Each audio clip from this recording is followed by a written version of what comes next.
Bueno, damos la bienvenida entonces a la conferencia de David, Crisis Educativas y Ciencias Sociales. En la cámara. Bueno, muchas gracias. Gracias, Carolina, por esta invitación. Agradecer la presencia de todos quienes están aquí en esta sala.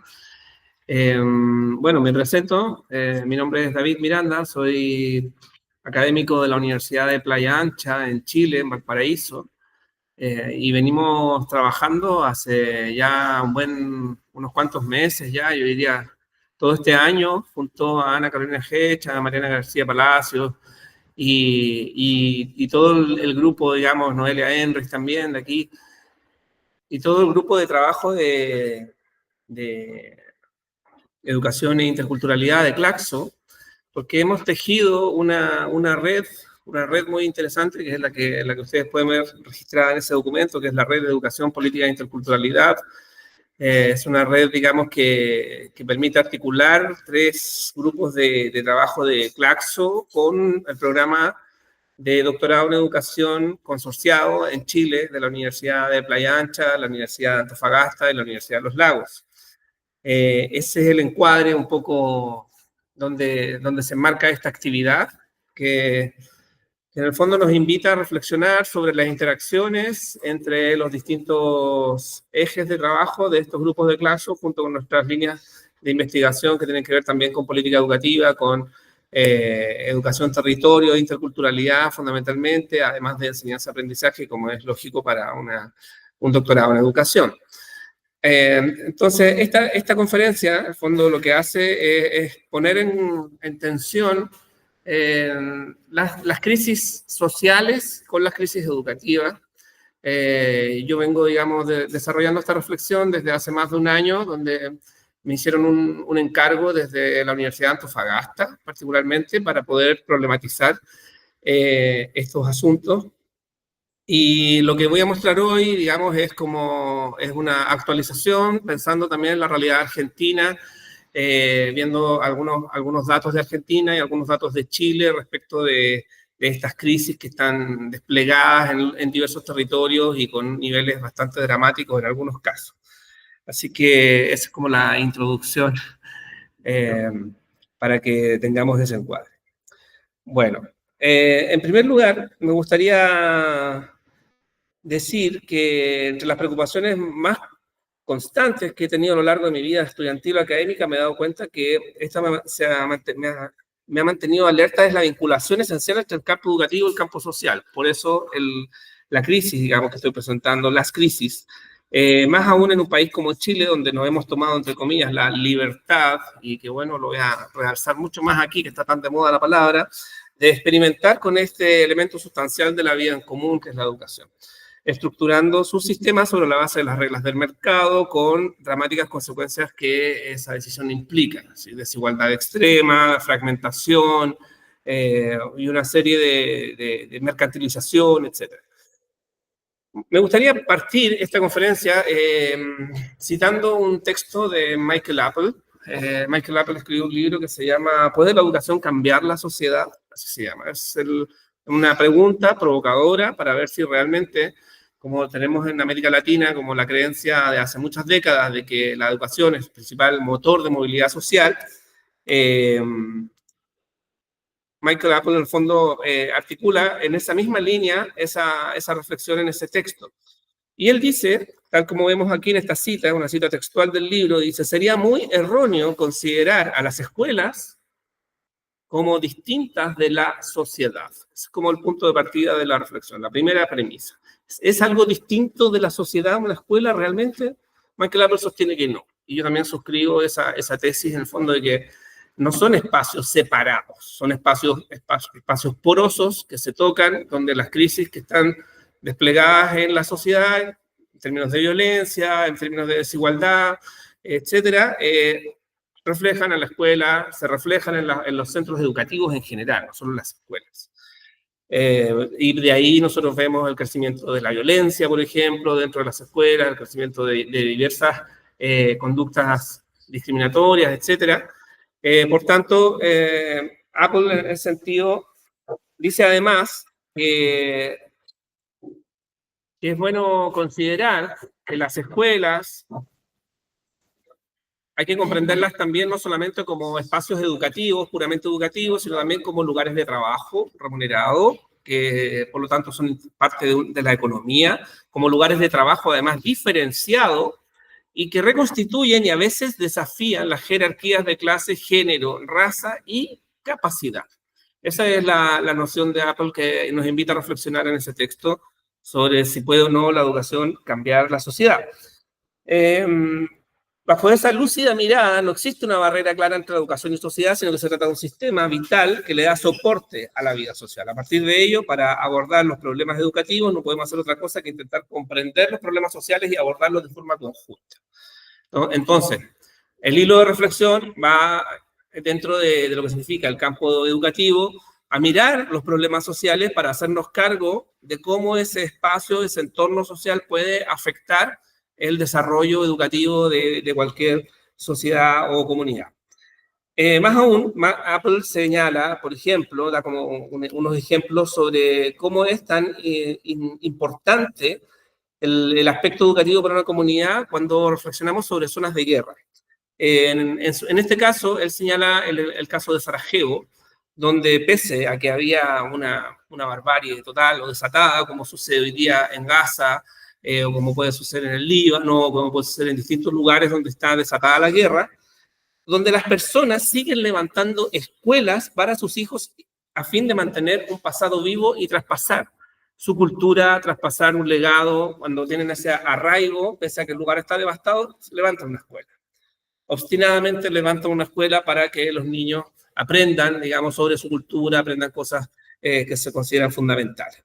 Esos miembros de la comunidad, activistas, maestros, estudiantes y mucho más, se van a seguir movilizando y se van a seguir sacrificando colectivamente para crear instituciones educacionales sensibles, incluso en condiciones destructivas y desastrosas, dice Apple.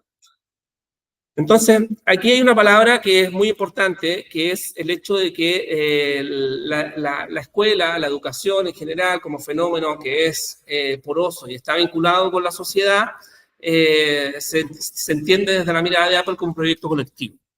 Son proyectos colectivos. Incluso en la desazón de la guerra aparecen como proyectos colectivos. Y ahí es interesante también esa mirada respecto de los desafíos que empiezan a surgir ahora con estos proyectos de reformas que tienden a individualizar o atomizar la educación, a segmentarla según utilizando tecnologías, etcétera, cuando la educación siempre ha sido espacios colectivos de comunicación, de socialización y que permiten entregar mucho más que contenidos o aprendizaje. Ahora, hay otro debate que viene a colación con esto, con esta reflexión que les invito a cursar el día de hoy, que tiene que ver con el problema de la calidad de la educación, que es algo que también se instrumentaliza muchísimo desde el punto de vista de los sistemas nacionales, desde las políticas centrales. En el fondo, cómo se conceptualiza la calidad es algo que nos empuja siempre, al menos en realidades neoliberales, nos impulsa a la competencia, nos impulsa, digamos, a conseguir metas, nos impulsa, digamos, a buscar el rendimiento que permita financiar. Entonces, esa idea, que es una idea muy neoliberal, que domina los sistemas educativos en varios países de América Latina, se nos dirían todos o casi todos, es algo bien complejo porque en el fondo nos aleja de la dimensión colectiva de la educación. Ahora, entre estos principios, hay muchos discursos sobre el problema de la calidad de equidad y hay una idea que yo esta es una cita y debe ser la cita más vieja que yo tengo en todas mis conferencias o en todos mis textos, siempre sale, esta debe ser la más vieja, que es una de Juan Carlos Tedesco, cuando dice que la educación no implica unidireccionalmente un factor de equidad social, sino más bien no es un sentido estático, es algo dinámico, y señala que no solamente se trata de preguntarnos cuál es la contribución de la educación a la equidad social, es decir, la educación como un motor de movilidad social, sino a la inversa. ¿Cuánta equidad social es necesaria para que haya una educación exitosa? Ese es el planteamiento de Tedesco. Y sigue más vigente que nunca. Es decir, cuando tenemos grandes crisis, digamos, de empobrecimiento de una parte significativa de la población, o cuando tenemos un florecimiento, digamos, de lo que significan en Chile, campamentos, tomas, aquí las villas. En el fondo, el problema de la equidad es que es esa inequidad la que va a afectar el desarrollo educativo de esa parte de la población y de una comunidad completa, o de varias comunidades completas, muchas. Entonces, Tedesco articula una idea, que es la idea de educabilidad, en el fondo, que no hay que entenderla como sobre los sujetos, sino que hay que entenderla desde el punto de vista como es un buen paralelo pensar en la habitabilidad.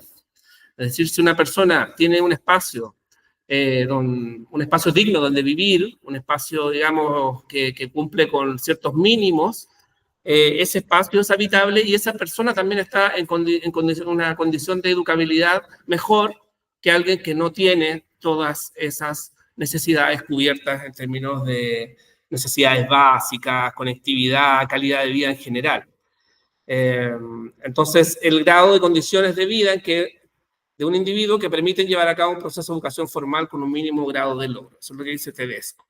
Ahora, yo me quería pasar ahí cuando queremos entender ese problema, el problema de cómo vive una persona, cómo viven las comunidades, cómo vive un segmento de la población, no sé, aquí en el Gran Buenos Aires, en Santiago, en Valparaíso, en cualquier ciudad de América Latina, el concepto uno piensa, claro, inmediatamente se va a mirar la pobreza, ya, la pobreza. Pero la pobreza se mide de diversas maneras.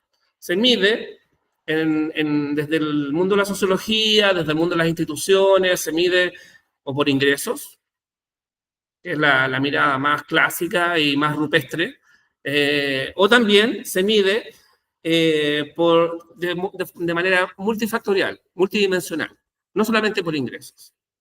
¿Ya? Entonces,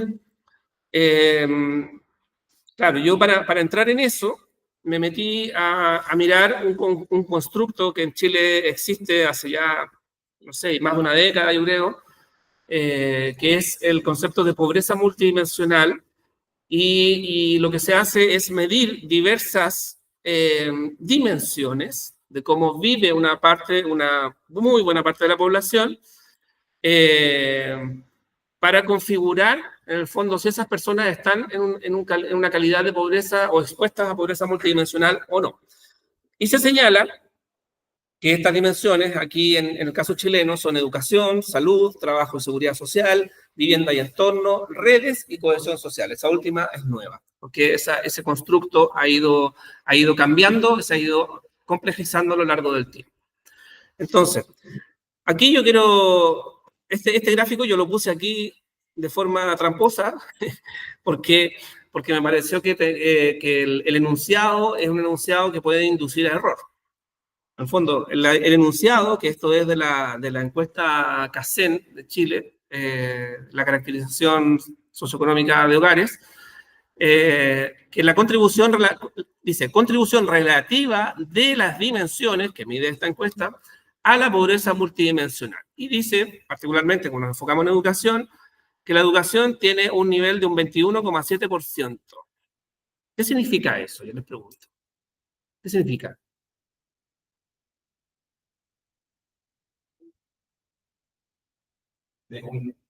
Dijiste 25.7%. 21.7 con él. ¿Qué implica ese dato? Que la quinta parte de las consideraciones para la pobreza están dadas por la educación. Exacto, ese es el error. Ese es el error del planteamiento. El error del planteamiento de decir, en el fondo, que la pobreza multidimensional está compuesta por todos estos factores y que la educación contribuye a esa pobreza con un 21, tanto por ciento, es un error de planteamiento estadístico. ¿Ya? Y por eso lo pongo como ejemplo. Lo que sucede es que cuando trabajas con indicadores, tienes que hacer ponderaciones, promedios de diversas medidas para poder saber, en el fondo, cuánto tributa, de cuánto está compuesto, pero en realidad esto es un gráfico totalmente espurio. Es decir, no me aporta información valiosa o real para realmente entender el problema de la pobreza multidimensional. Pero si no, la metodología nos aporta otras cosas que vamos a ver a continuación. Entonces yo quería dejarlo ahí como un ejemplo de lo complicado que puede ser utilizar o redactar mal un enunciado con información estadística. Pues pienso ahora que lo emites como un error, un 21% de qué, de no acceso, de baja calidad, de... Sí, bueno, eso lo vamos a ver a continuación. Hay 3 composiciones más o menos en ese índice. Y es lo que tenemos aquí. En Chile pasamos de medir la pobreza multidimensional con 4 dimensiones, que eran educación, salud, trabajo, seguridad social, vivienda, y cada una tenía aquí distintos factores. En educación era asistencia a clases, rezago o retraso, digamos, en lo que significa la progresión de la vida escolar y tasa de escolaridad de aquellos que componen esa familia, es decir, cuántos años de escolaridad tienen. Y luego las otras dimensiones también están señaladas aquí como malnutrición, adscripción al sistema de salud, atención, ocupación en el caso del trabajo, seguridad social, jubilaciones. En vivienda se contemplaba hacinamiento, estado de la vivienda, servicios básicos. Y un hogar se considera, según este indicador, en situación de pobreza multidimensional si presenta un 25% o más de carencias en los indicadores que componen la medida. Esa es más o menos la forma de medir, ¿ya? Pero esa forma de medir en Chile evolucionó hacia 5 dimensiones, que son las mismas 4 que acabamos de ver, y se agrega una dimensión más, que es la dimensión de redes y cohesión social. Esa dimensión de redes y cohesión social, voy a ver si no le puedo aumentar, aquí parece. De redes y cohesión social está compuesta por, también se mide el apoyo y la participación social, el trato igualitario, que me pareció una innovación sociológica muy interesante, y la seguridad, dado que había ahí una crisis de seguridad, y además se incorpora, como decíamos, la habitabilidad en vivienda y entorno. Y las ponderaciones, digamos, cambian un poquito, etcétera, para poder sostener esto. Ahora, yo me fui a mirar qué es lo que están haciendo en Argentina con eso. En Argentina existe la medición. Esto está coordinado por el Consejo Nacional de Coordinaciones de Políticas Sociales, del Ministerio de Capital Humano, a través del Sistema de Información, Evaluación y Monitoreo, que es el CIEMPRO. Y el único problema de esto es que, primero, la metodología viene implementándose en Argentina hace un par de años. No viene hace una década o 15 años atrás, no, viene, digamos, de 2021 más o menos, según lo que pude encontrar en la información en la página web del Consejo. Y las dimensiones que se miden son similares. Vivienda está, educación está, empleo y protección social, salud, hábitat y servicios básicos. Lo que no está, digamos, son las redes de lo que vimos anteriormente. Son parecidas, ellos hicieron un barrido, digamos, de países a lo largo de América Latina que digan cómo miden este constructo y se quedaron con esta conformación. En educación, los factores que miden acá son exactamente los mismos. Y hay una cuestión que sí, todavía, como esto está implementándose, ya lleva como 3 versiones en Argentina, no constituye información oficial. Es decir, los datos de pobreza oficiales de Argentina vienen del Instituto Nacional de Estadística, no del Consejo Nacional de Coordinación de Política Social. Entonces, ahí hay una cuestión, pero los datos igual tienen algunas diferencias. Y también quería que estuviésemos atentos a esas diferencias. Según este informe, que no entregan toda la base de datos, entregan un informe que es más o menos escueto, diría yo, creo que falta bastante detalle de cómo está construido todo. Según estos indicadores, en Argentina, el primer semestre de 2024, un 43,6% de la población se encuentra, a 2024, en situación de pobreza multidimensional. Es devastador. Es devastador. O sea, lo que alcanza al 34,9% de los hogares relevados por esa encuesta permanente de hogares, que es el instrumento equivalente a la encuesta CACEN en Chile. ¿Ya? Ese es el primer dato, acá en Argentina. Luego, dice, como este índice no tiene en cuenta el aspecto monetario, es decir, la pobreza por ingresos, hicieron un método que integrara la cuestión de los ingresos en Argentina y que permitiera cruzar la pobreza monetaria con la pobreza multidimensional. Y en ese método, el resultado es que un 35% de la población se encontraría simultáneamente en situación de pobreza de ingresos y pobreza multidimensional. Y un 17,5% se encontraría en situación de pobreza por ingresos, pero no multidimensional. Así el 8,1% se encontraría en situación de pobreza multidimensional, pero con ingresos por encima de la línea de la pobreza. Es algo bien, digamos, variable. Luego, como me quedé con la duda, como faltaba información, no estaban los mismos campos que yo podía encontrar en Chile, me fui a mirar los datos de pobreza del Instituto Nacional de Estadística y Censo, o algo así creo que se llama. Y estos son los datos de pobreza que son levemente distintos. A ver, habíamos dicho, en pobreza multidimensional, el 43,6% de la población, y en pobreza por ingresos, según los datos del INDEC, un 31,6%, que alcanzaría a 9,5 millones de personas, una brutalidad. O sea, aunque sea el 31 o sea el 35 que aparecía con la versión corregida, o si fuera el 46, es arriba de 10 millones de personas. Un país completo. Así, sin más. Y si fuese Uruguay serían como 3, o sea, no sé. Y hay otros datos aquí, hay un dato que, claro, está la pobreza y además señalan la indigencia. La indigencia estaría marcada, según este instituto, por aquellas personas que no pueden cubrir con sus ingresos la canasta básica alimentaria. Es decir, no alcanzan a cubrir todas las necesidades fisiológicas con sus ingresos. Un 6,9% que alcanzaría a 2,1 millones de personas. Estos son datos primer semestre de 2025. Esto se publicó el 25 de septiembre de 2025. Claro, entonces hay un baile de cifras ahí que es un poco preocupante. Creo yo que habría que mirarlo con una particular ojo, porque en Chile también nos pasó algo más o menos parecido, y eso fue lo que me llevó a hacer esta cuestión. En el año 2023, creo, salió el gobierno del presidente Boric diciendo que en Chile se había reducido la pobreza multidimensional y que ese era un logro del país. No necesariamente de su gobierno, porque su gobierno acaba de partir, pero un logro del país, que se había reducido la pobreza multidimensional. Y los datos así lo reflejan. Es decir, uno lo mira y dice, hoy sí, en realidad parece que la gente vive mejor según este instrumento. Pero la intuición a los chilenos nos dice otra cosa, porque cuando vamos a la ciudad, vemos otra cosa. Cuando vamos a la periferia, vemos otra cosa. Entonces, por ahí vamos a avanzar un poquito en esta reflexión. Y este gráfico me preocupa mucho, porque en el fondo lo que dice este gráfico del INDEC es que la pobreza en Argentina habría bajado de un 40% en el primer semestre de 2023 a un 31,6% en el primer semestre de 2025.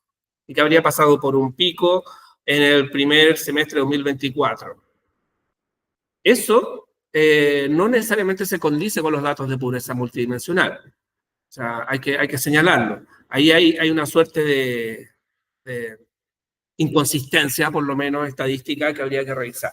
Porque los organismos oficiales, cuando necesitan, digamos, maquillar datos, mostrar logros, pueden tender a ejercer algún tipo de distorsión, ya sea en la muestra, en los resultados, en distintos elementos que puedan favorecer un resultado mayor. Yo no sé, me queda la duda, lo dejo ahí como una duda, simplemente.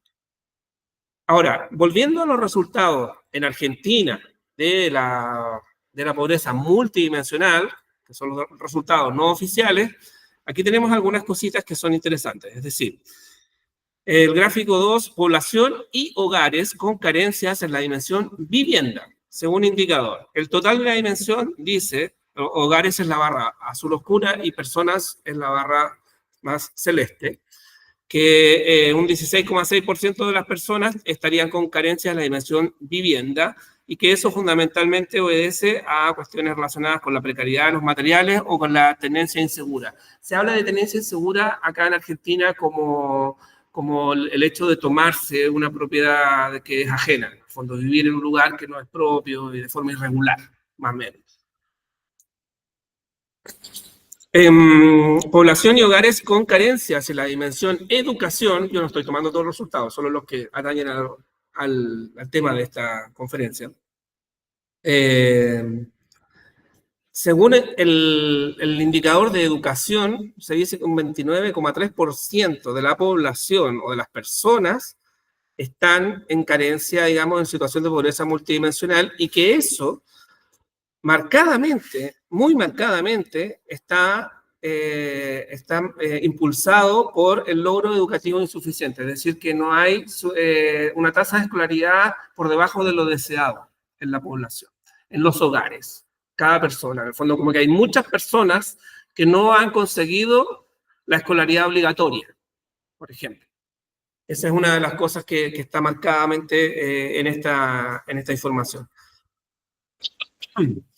En empleo y protección social, en Argentina, lo que más llama la atención, pero sobradamente, es la precariedad laboral, la que estaría elevando, digamos, este indicador, y que es una tendencia que está en toda América Latina, pero creo que en Argentina se ha visto con mucha más fuerza desde el gobierno de Javier Milei, que es el hecho, digamos, de pasar al empleo informal. Todo empleo informal, mucho empleo informal, hay ingresos, pero no hay, se destruye empleo formal, etcétera, quiebran empresas, todo ese caos un poco aparece reflejado en esta cifra también. Y también algunos problemas con la cobertura previsional o el acceso al empleo formal. Ahora, pasando al otro lado de la cordillera, en Chile, esta es la información que se publicó en 2022, ahora estamos a la espera de la nueva encuesta para poder ver qué pasó el año pasado. La información de Chile arroja un 13,4% de la población en situación de pobreza multidimensional. Esto es casi 1 millón de hogares.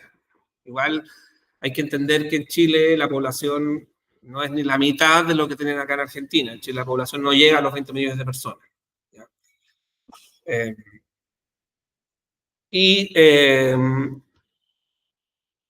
cantidad de personas, son más de 3 millones de personas las que están en esa situación. O sea, en un país que tiene 18,5 millones de personas, más o menos, 3 millones, 3 es una importante tasa de la población que está en esa situación. Ahora, ¿cómo se componen esos índices en Chile? Están compuestos, bueno, hay muchos detalles, digamos, en educación. No sé si pasar demasiado a ese ítem porque es muy específico, pero les puedo leer alguno. Por ejemplo, cuando decíamos el problema del rezago escolar, dice, uno de sus integrantes de 21 años o menos, asiste a la educación básica y media y se encuentra retrasado 2 años o más. O sea, son menores de 21 años los que están con ese rezago escolar. Y la escolaridad, que es uno de los integrantes mayores de 18 años, ha alcanzado menos años de escolaridad que los establecidos por la ley de acuerdo a su edad. Ese es más o menos el criterio en el caso de la educación. Entonces, voy a detenerme aquí un poquito en el caso de Chile. Yo lo de Argentina lo puse ahí como contraste, lo voy a retomar un poco lo de Argentina al final. Entonces, es importante decir que en el caso chileno nuestras crisis se anclan en un sistema de acumulación que es capaz de erigir rascacielos en ese sector de Santiago, que le llaman irónicamente Sanhattan, como ahí está todo el capital y el poder económico, y elevar el nivel de vida de ciertos barrios a niveles del primer mundo. Y la sombra de Sanhattan parece alargarse por un vasto y extenso territorio, tal como sucede durante el ocaso, cuando las sombras de los rascacielos se alargan hasta lo impensado. Según Michael Apple, se podría resistir el ataque del neoliberalismo a partir de identidades colectivas y las experiencias educativas arraigadas en la defensa y recreación de tales identidades. El problema sería entonces definir quiénes somos como país, quiénes somos como comunidades o como pueblos, si se quiere, o más aún, quiénes queremos ser. Eso a propósito de los fallidos debates constituyentes que tuvimos en Chile. Al parecer, responder a una pregunta de ese calibre puede desorientar hasta el más experimentado paciente de una buena psicoterapia. Ello podría ejemplificar cómo el arduo debate se desarrolló en el caso de la educación en el reciente debate constitucional, motivado por lo que conocimos como el estallido social o para algunos la revuelta. Proceso que, si bien no resultó del todo fructífero en términos políticos, nos permitió constatar el potencial y la magnitud de las crisis sociales que han ido gestando nuestro modelo de desarrollo económico, territorial y educativo. Así, el debate sobre la educación, en dicho contexto, se explica no solamente debido a su carácter como derecho social, sino también por sus implicancias en otros asuntos relevantes, como es el caso de la transversalización de la perspectiva de género, las aristas educativas sobre cómo abordar los conflictos del medio ambiente, la deuda con la educación artística o el abordaje sobre los denominados grupos históricamente excluidos, llámese pueblos originarios, personas neurodivergentes, diversidades sexogenéricas no binarias, entre otras tantas. La cuestión educativa se expande así a una serie de campos o aspectos de la vida social, haciendo visible que tanto los proyectos de transformación como de reproducción de la vida social requieren de la educación, esta vez con mayúsculas, como uno de sus pilares fundamentales para la construcción de un proyecto de vida social. Entonces, y esto yo lo digo porque en el caso de los debates constituyentes, por ejemplo, la educación tenía una centralidad pero impresionante. Todas las grandes reformas que proponía la primera nueva constitución de Chile propuesta, tenían una pata educativa, todas las grandes reformas que estaban ahí. Y por contra, la segunda propuesta, que era de la ultraderecha, del Partido Republicano, también tenía un énfasis bastante puesto en lo educativo, sin tantas adecuaciones, pero sí con un horizonte muy claro, que es el horizonte que se empieza a vislumbrar hoy día acá en Argentina y en Chile también, con este candidato que parece que va a ganar la segunda vuelta. Es decir, más atomización, menos comunidad, menos profesorado, más tecnología, más libertad de enseñanza, más mercantilización, menos regulación, etcétera, etcétera, y un largo etcétera, menos ministerios, un largo etcétera. Entonces, eso es importante. Ahora, respecto a las cosas que se miden, hay cosas que a mí, yo eché de menos en los resultados de Argentina, ¿eh? Como que me hubiera gustado verlos reflejados allí en la estadística, no sé, seguramente. Yo confío en mis compañeros de la sociología argentina, seguramente sabían perfectamente que había cosas que no se estaban relevando o no les dejaron, o hubo problemas de presupuesto, de aplicación, pero hay cosas que no se estaban midiendo. En el caso chileno, afortunadamente tuvimos la oportunidad, y espero que esto se mantenga, no sé cuánto va a durar, de medir en estas dimensiones el problema del trato igualitario. Es decir, se le preguntó a la población en esta encuesta de hogares si se habían sentido tratados injustamente o discriminados fuera de su hogar en los últimos 12 meses. Por alguna de las siguientes razones: nivel socioeconómico, nivel educacional, ser hombre o mujer, estado civil, ropa, color de piel, ser extranjero, su edad, orientación sexual o identidad de género, tener tatuajes, piercing, perforaciones o expansiones, apariencia física, creencia o religión, ideología o opinión política, participar o no en sindicatos u organizaciones gremiales, el lugar donde vive, el establecimiento donde estudió, pertenecer a un pueblo indígena o su condición de salud o discapacidad. ¿Alguno de ustedes se ha sentido discriminado por alguna de estas razones alguna vez? Es como muy difícil que no, ¿no?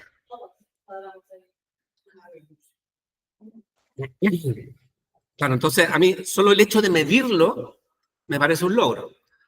Y los resultados, lógicamente, son desastrosos. Mucha violencia social, etc. ¿Eh? Sí, lo vamos a ver ahora. Hay algunos resultaditos por acá. Bueno, esta es una distribución regional que, a propósito de lo que decía el gobierno en Chile, de este logro de que habíamos reducido la pobreza multidimensional. En 2015, hace 10 años ya, la incidencia de pobreza multidimensional, si se recuerdan, yo había dicho que estábamos en un 13,4, en esos años era de un 16%. En 2017 había subido al 16,3%, y en 2022 se midió y quedó en un 13,4%, así que todos celebrando, somos menos pobres multidimensionalmente, etc. Pero claro, la intuición era incorrecta, en el sentido, hago el paralelismo con ese gráfico de sub y baja de Milei, que dice, estamos más pobres y ahora estamos menos pobres que antes de este gobierno. Aquí más o menos algo parecido. política. Es decir, yo igual desconfío de esto, ¿no? Y me hago responsable de mis palabras, porque tengo información en el fondo que me permite sostenerlo.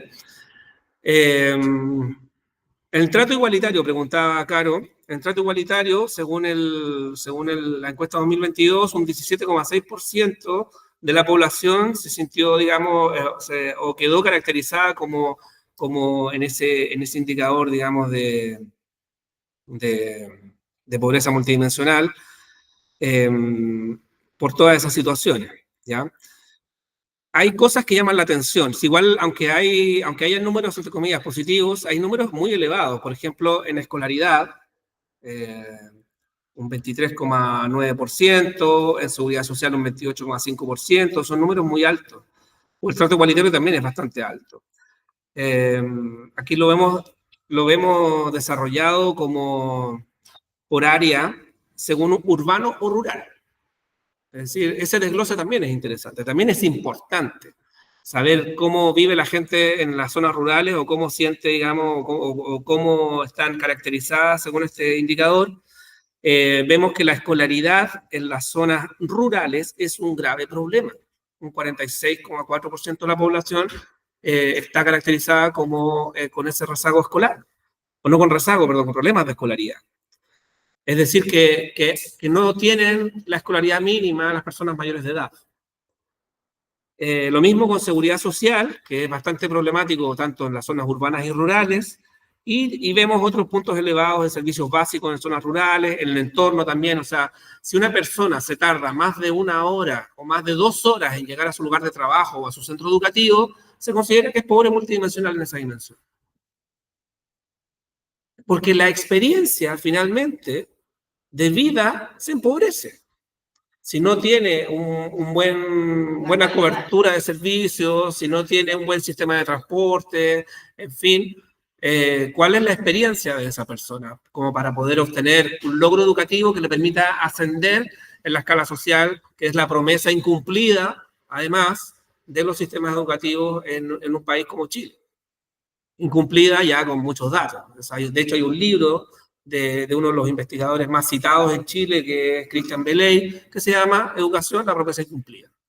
A propósito de esto, tiene un par de años de ser publicado.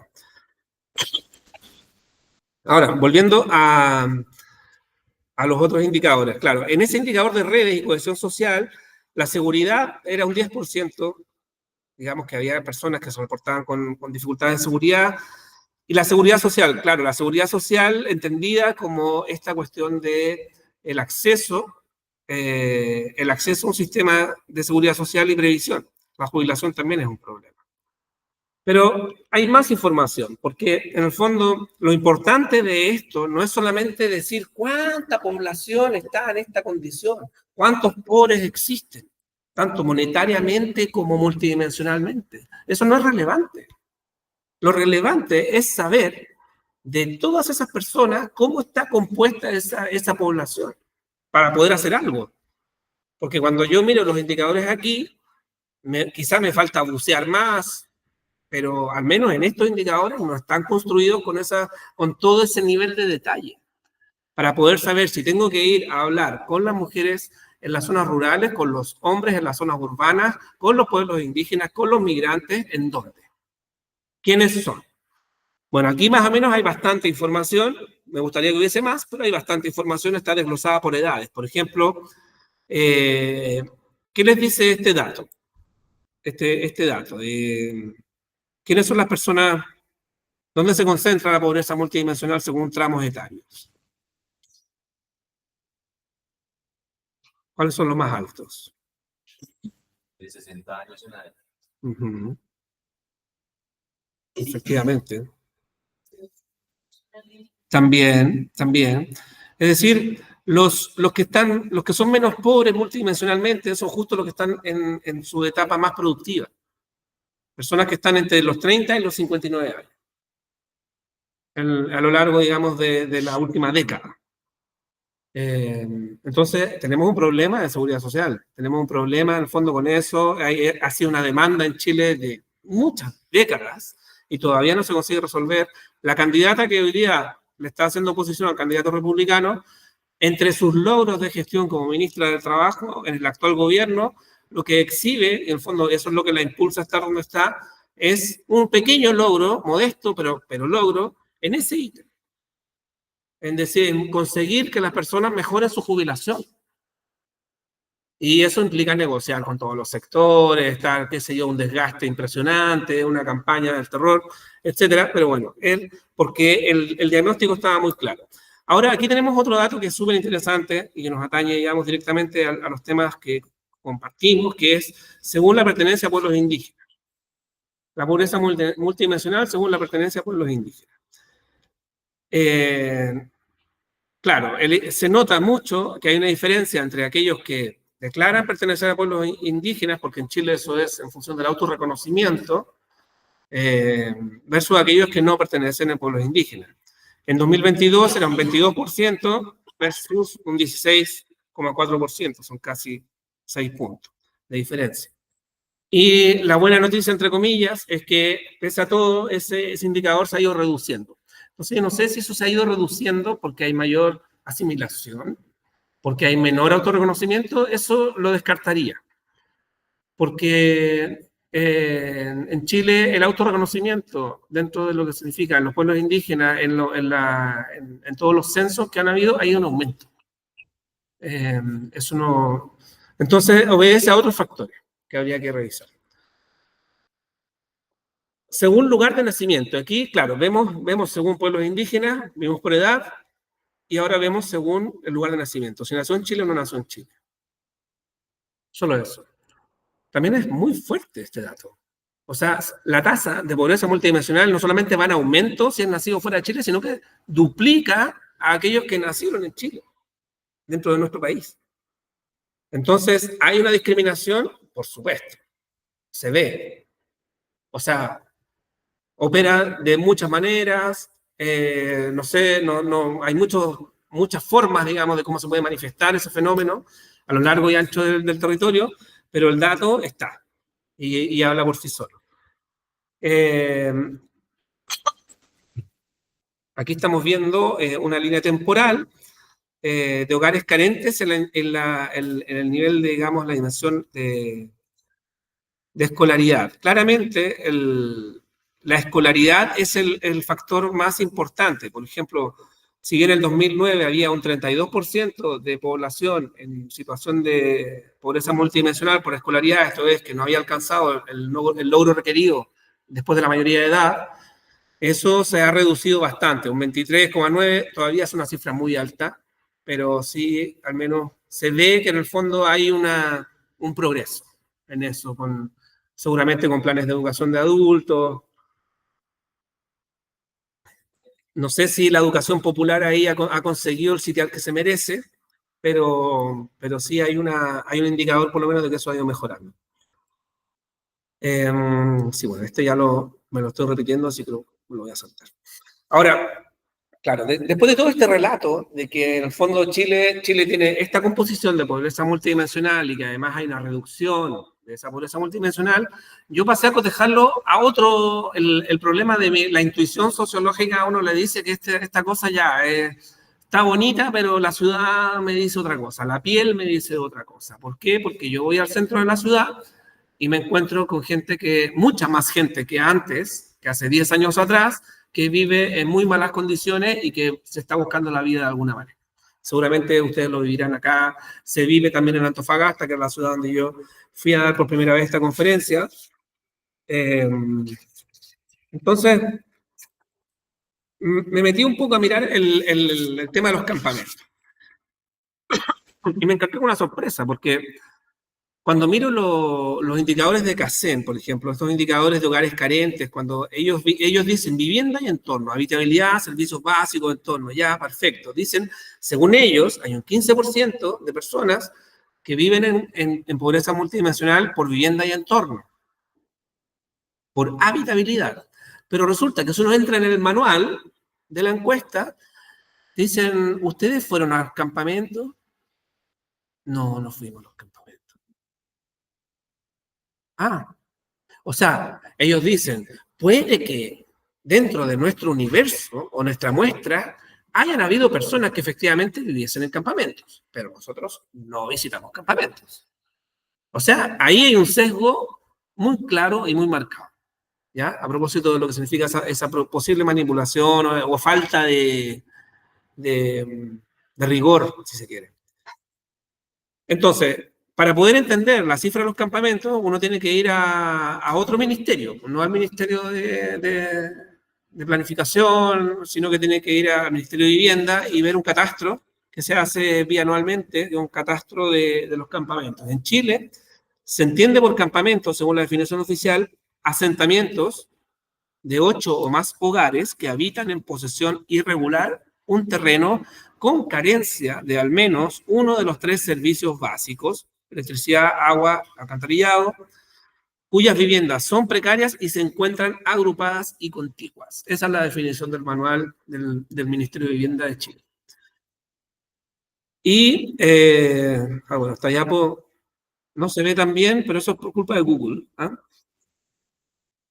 Pero igual se las puedo más o menos traducir lo que dice acá. Dice, hectáreas de campamentos por región. La región de Valparaíso es la región que concentra mayor cantidad de hectáreas por campamento. Luego viene el Biobío, luego viene la metropolitana, Antofagasta, etc.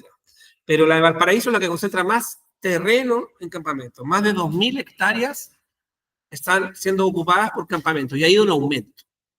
Luego, en cantidad de hogares, en campamentos por región, más de 20.000 hogares en el caso de Valparaíso, y seguido luego por la región metropolitana, Tarapacá, Antofagasta, etc. Luego aquí hay otros datos, dice hogares en campamentos por comuna, y dentro de la región de Valparaíso está la comuna de Viña del Mar, que históricamente era considerada como la ciudad, entre comillas, pudiente al lado de la ciudad puerto, que están contiguas, conurbadas, están pegadas. Viña del Mar era la zona un poquito menos pobre, digamos, y donde concentraban también barrios ricos, y el barrio Puerto, toda la zona del Puerto de Valparaíso, era la ciudad más pobre o más precaria históricamente. Bueno, resulta que Viña del Mar es la comuna que concentra mayor cantidad de campamentos. A lo alto, en la zona alta de Viña del Mar, se proyectan unas tomas que son gigantescas. Entonces, ¿qué ha significado eso? Peligros de habitabilidad, con el problema que tenemos con el cambio climático, las olas de calor, etcétera. Eso ha significado grandes incendios devastadores, donde han perdido la vivienda miles de personas. Hace un año hubo un incendio muy grave que murieron centenares de personas por eso. Y fue, la verdad, muy grave. Y bueno, si miramos ya desde arriba, una visión aérea, esta es la situación en esa zona, en Viña del Mar y Valparaíso, que es donde yo vivo, está mi universidad, la Universidad de Playa Ancha queda en esta puntita que está aquí, ahí queda la UPLA, y acá está la zona, entre comillas, como de mayor riqueza, y aquí está Viña del Mar. Y todo esto se concentran, en los puntos amarillos, se concentran, digamos, los campamentos según el Catastro Nacional de Campamentos de 2024. Estos se conectan además con otra ciudad que está acá, que es Quilpué, y concentran, digamos, una gran masa de población, ¿ya? Llegan hasta Valparaíso, todo esto. Entonces, todos los incendios que suceden, incendios forestales, suceden en estas zonas y pueden afectar a estas viviendas como ha sucedido en los últimos años, ¿ya? El problema es que cuando eso sucede, ellos vuelven a construir en el mismo lugar. Aunque se les diga que no lo hagan, y dicen, bueno, pero nosotros, ¿qué vamos a hacer? Otro caso chileno, el caso de la ciudad de Iquique. El caso de la ciudad de Iquique tiene, claro, la ciudad de Iquique que está aquí en una zona costera, en el norte de Chile, está el desierto, por esta zonas elevadas, ya hay otro asentamiento que es Alto Hospicio. Alto Hospicio concentra una gran cantidad de campamentos en todas estas zonas, una gran cantidad de hectáreas también. Y aquí vemos Antofagasta. Antofagasta es otro panorama, digamos, geográfico. Es una franja extensa a la ciudad y la población que está asentada en los campamentos está todo a lo largo de la ladera de los cerros. ¿Qué significa esto? Yo cuando estuve en Antofagasta, la universidad, supongamos que tenía una facultad por acá y otra por acá en el centro. Cuando uno va en el centro de la ciudad, que debe estar por aquí, en ese punto, y mira hacia el cerro, la verdad es que para llegar al campamento debe ser menos de 2 kilómetros. Se ve con mucha claridad. Es decir, están muy encima de la ciudad y están en zonas elevadas, lo cual constituye riesgo, en este caso, de aluvión durante la temporada húmeda, que no es que ya llueve una vez a las 1000, pero cuando llueve es catástrofe, segura. Entonces, ahora hay otras cosas que llaman la atención, que quizás ustedes no lo ven porque está muy pequeñito, pero les puedo compartir la presentación, los nombres de los asentamientos. Víctor Jara, América Unida, Comité de Vivienda Manos del Desierto, Comité de Vivienda Villa La Ilusión, Humilde Esperanza, La Flora, Aurora Esperanza, etcétera, todos luchando por un sueño. Son digamos, nombres esperanzadores, y esto se repite en otros lugares, claro. Renacer, Nuevo Vivir. Hay otros que son menos inspiradores, que Hora Seca. Latinos Unidos, Chile Nuevo. Acá en Viña, bueno, aquí tienen nombres de dirigentes históricos, por ejemplo, Manuel Bustos, o la más grande de todas, que se llamaba Felipe Camiroaga, que era un conductor de televisión muy querido y malogrado, digamos, muerto, porque era un conductor que se fue volviendo cada vez más progre y cada vez más a favor de los desposeídos, y murió en extrañas circunstancias en un accidente aéreo en la isla de Juan Fernández mientras iba a reportear no sé qué iba a reportear, la verdad, pero iba a Juan Fernández con un avión del ejército. Bueno, entonces, como para contrastar el otro dato de que Chile tenía así, sí. ¿Esos campamentos tienen proyección a futuro a ser de pronto reconocidos por el Estado? Es decir, que puedan llegar ya a hacer temas, no sé, de salud, de alcantarillado. Bueno, digamos que sí. Lo digo porque, por ejemplo, en Colombia, en Bogotá específicamente, en la zona periférica, muchas veces han sido zonas que han dado lugar a invasiones. Que nosotros conocemos como barrios de Invasiones. Entonces llega la gente a esos barrios, a esos lugares, eso se constituye inicialmente como un asentamiento, pero ya cuando está tan constituido el tema de la comunidad, las personas ya se establecen allí, ya no se van. Muchas de esas zonas terminan siendo intervenidas por el Estado, y el Estado, en algunos casos, empieza con temas de electricidad, y lo reconoce ya después como un barrio. Sí. Entonces, no sé si de pronto los campamentos eso tienda. Sí, hay una normativa que, en el fondo, muchas personas sostienen que funciona como un incentivo a la toma, entre comillas, porque en el fondo una persona solamente... Pero eso se ha ido cambiando con distintas normativas. Pero en principio lo que existía era que una persona, si se tomaba un terreno de forma irregular, si se quedaba ahí, creo que era una ley de haber sido del siglo pasado, de haber sido como si se quedaba ahí más de un tiempo determinado, que eran días o semanas, ya no se la podía sacar, así como así, sin una orden, etc. Esa era una primera cosa. Y luego empezó a surgir otra normativa que permitía que las personas regularizaran la propiedad si es que esa era un terreno fiscal. Si era un terreno fiscal, podían regularizar después de, qué sé yo, 4 años. ¿Ya? Y una vez regularizado, ya podían acceder, digamos, a regularizar sus servicios básicos, de tener un medidor, etcétera. Porque ellos arman los servicios básicos igual. Si sale alcantarillado o no, pero la electricidad sí, arman todo un sistema que permite, digamos, hacer vida en ese lugar. Entonces sí. Ahora, el contraste de esto es que en los últimos años, 2 años, surgió una normativa que era la ley que le llaman antitomas, así la conocen en Chile coloquialmente, que impulsa el desalojo forzoso. Entonces, eso yo no lo había visto en Chile, lo había visto en otros países. Los desalojos están empezando a suceder desde el último año, son muy cruentos, porque la verdad entra la fuerza policial con una orden y es una operación que se hace en un día. Obviamente, eso ha significado que en algunas zonas lo han conseguido y en otras zonas directamente no han podido entrar. sobre todo campamentos que tienen mucha historia, que están muy organizados, que tienen una gran masa de población, como sucede en la ciudad de San Antonio, en Valparaíso, ahí simplemente no lo han conseguido, ni siquiera han podido entrar. O sea, yo tengo estudiantes de doctorado que han estado ahí justo en el momento en que dicen, oye, viene la policía y se arma todo un dispositivo de seguridad, que ya todos saben cuál es su función, y simplemente es como que bloquean la entrada a su ciudad, entre comillas. Entonces, claro.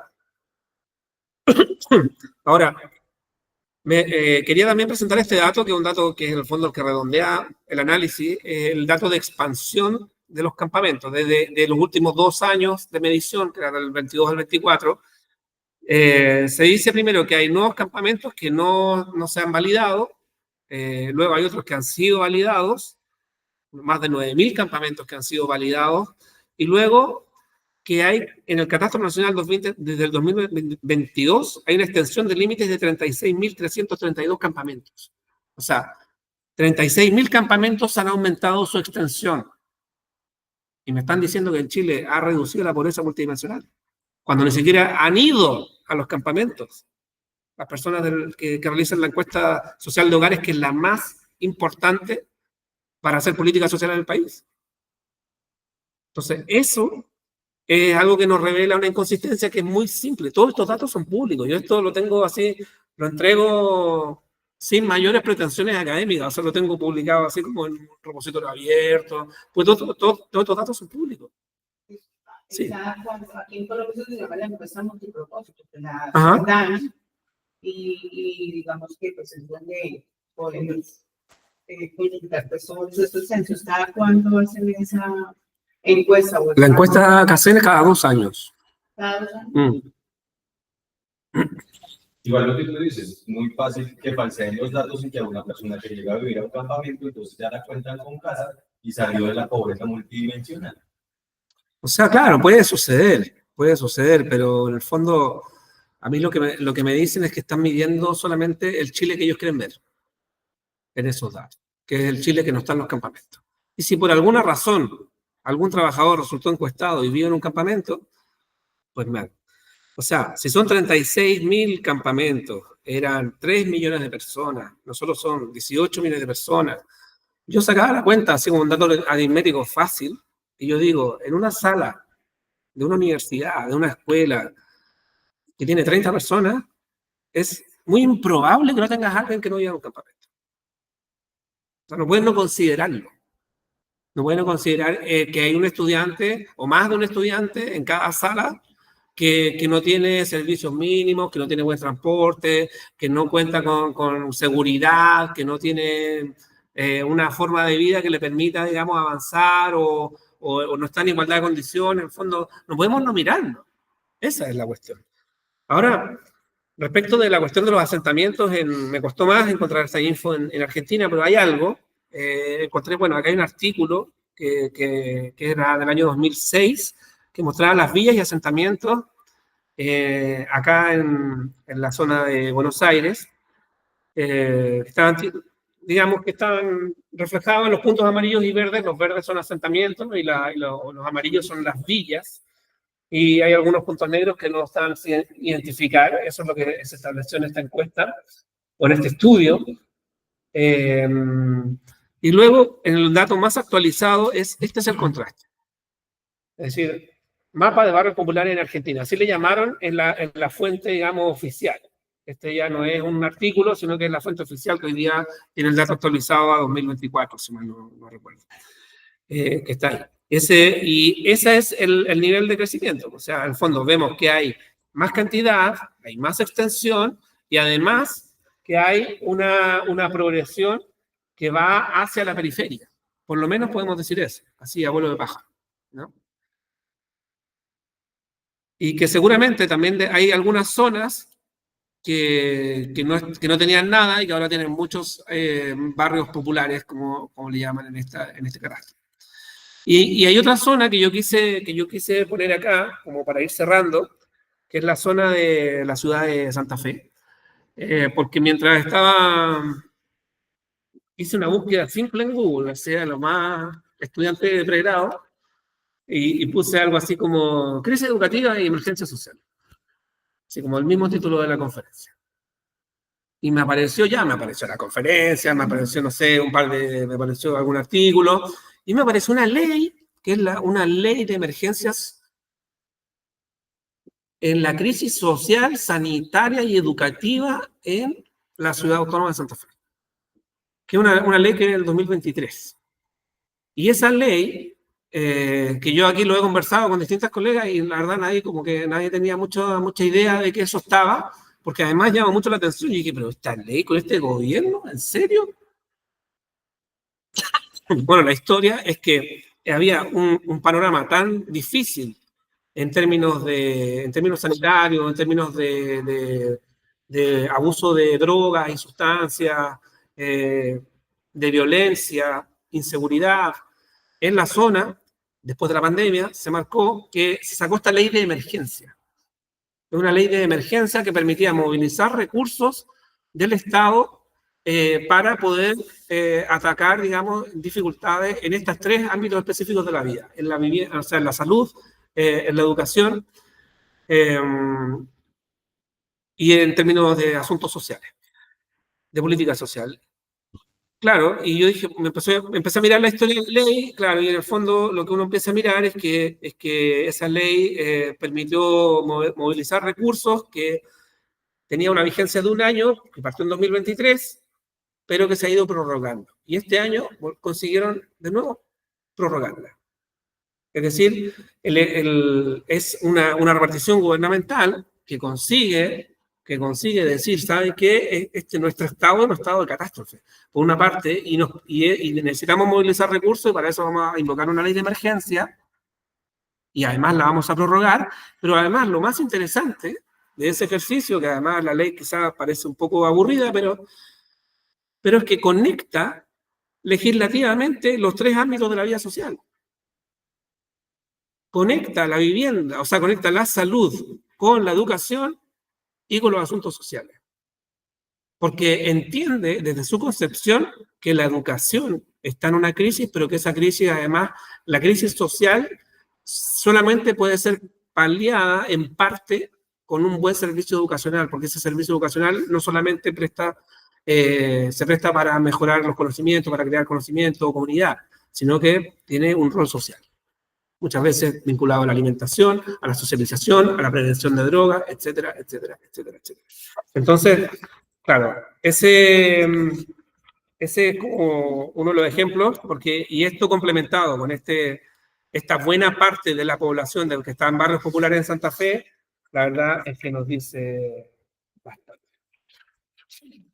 ¿Puedo seguir? ¿Quieren que siga? Tengo más. ¿Cómo estamos?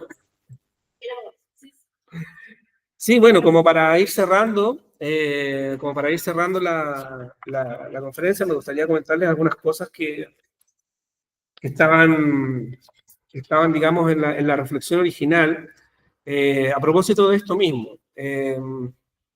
Bueno, este artículo, la conferencia igual está publicada, ustedes la pueden revisar, la versión chilena, no la versión argentina, no, esto es solamente aquí. Pero sí me gustaría relevar algo respecto de un estudio que hizo un centro, que es el Centro de Estudios sobre el Conflicto y la Cohesión Social en Chile, que publicó un informe que se denomina, abre comillas, Politización sin identificación, los sectores populares y su relación con la política en Chile. Un texto de Katia Araujo, Nicolás Angelcos y Pablo Pérez Ahumada, donde se refiere a un tipo de relación que los sectores populares tienen con la política institucional, que no se alinea con las formas tradicionales de identificación política, porque la pregunta que a todos nos empieza a mover es decir, bueno, si está este nivel de desastre, ¿por qué terminan votando a aquellos candidatos que les van a perjudicar con sus políticas?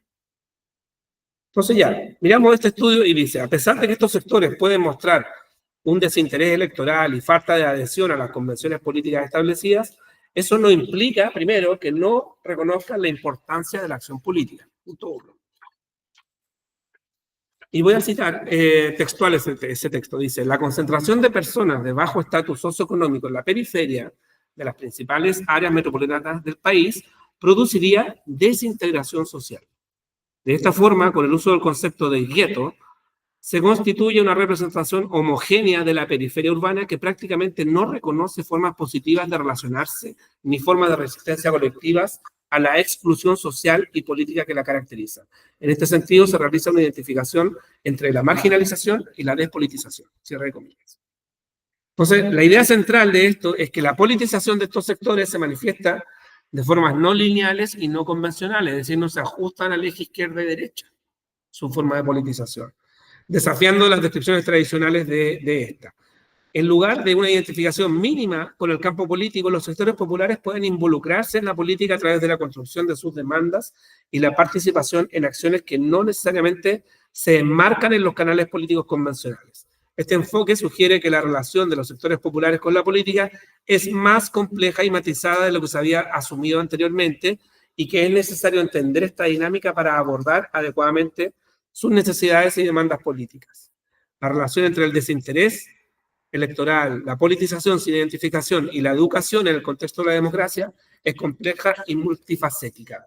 Algunos puntos claves como estos problemas se vinculan con desigualdad de acceso a educación, desconfianza en las instituciones, construcción de ciudadanía, formas alternativas de participación. Educación como herramienta de empoderamiento, también lo vemos aquí fuertemente en Argentina, con la fuerte tradición con la educación popular. Y sin duda alguna, podemos reflexionar como reflexión final que la educación puede ser un factor clave para fomentar una participación política más activa y consciente entre dichos sectores, contribuyendo a una democracia más inclusiva y representativa. Y de esta forma construir futuros comunes que tengan en el horizonte la dimensión colectiva de la vida social. Sin embargo, la educación no solamente está al servicio de los legítimos y necesarios aspectos relativos a la movilidad social, no podemos soslayar que la educación en tanto transcurre como experiencia de vida, se construye a la vez que constituye a los sujetos sociales. Por tanto, sus condiciones de vida son factores que inciden en la educación. Y aquí voy a citar un poquito, hay un texto de Heidegger que es de habitar, pensar, construir. Si pensamos de acuerdo a cómo habitamos y viceversa, y mientras habitamos, pensamos, construimos ideas, percepciones, cultura, comunidad, trabajo y en su conjunto la vida social, es responsabilidad de toda la comunidad generar condiciones para que este habitar, pensar, construir, utilizando las categorías de Heidegger, sean las mejores para una vida digna en común. Muchas gracias. Muchas gracias.